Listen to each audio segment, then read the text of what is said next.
Dee Khanduja, welcome to Speakers Tribe Conference Thank 2020 you. Thank in you. Gold Coast, Australia. Dee, we are also live. Okay, so I think the journey through actually my divorce, led me to become connected with other women that had gone through divorce as well. And I started to realize that happy money, happy baby. So when the woman is broken or not in the right mental space, and especially if she's got kids, it rolls out to the kids. And then, whatever they grow up with and all the mental issues that they may grow up with is an issue. So I always feel like if you can help the mommy, she can then help her family or her business or whatever it is. So I started to do work with women that had gone through a divorce and doing pro bono work for them. And that led me down a rabbit hole of working with another charity called Daughters of Tomorrow, who work with women who are on the poverty line and often from they're single moms as well. And I just realized that,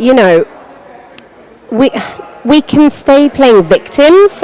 We can play the sort of women are suppressed type thing. We can do that, or we can just not buy into it as much and just make a decision and say, well, I'm going to do X, Y, Z despite whatever. So, I'm an Indian woman, so by all accounts, I can use the sexism argument and I can use the whole ethnic minority argument.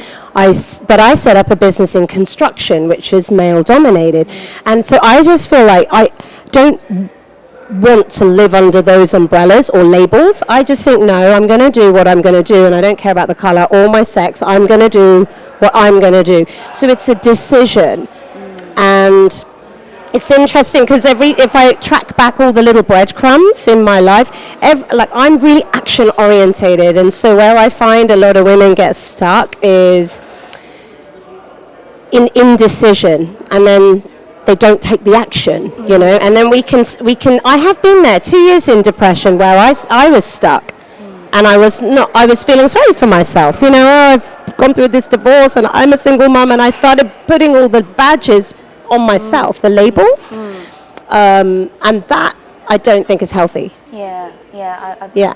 I thank you for such an honest account, summarized but very honest. I love that.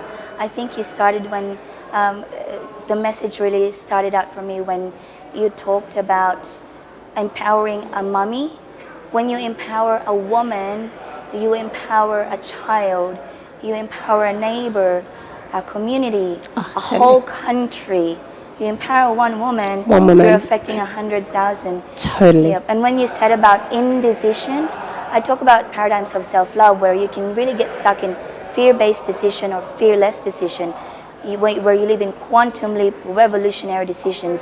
And I think it just it comes natural to you to just go for what's natural to you, and just don't use the excuse of being your race or your gender or your skin color.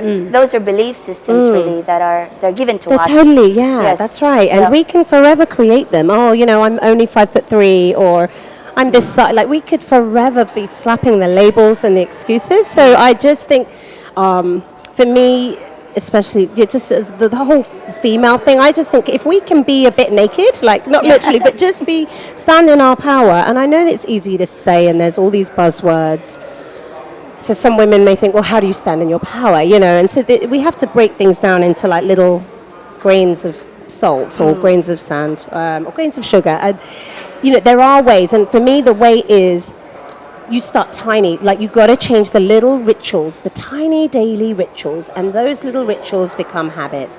And then those habits create new pathways in our brain. You got to change this thing, break the pattern, but only a decision and only an action can do that.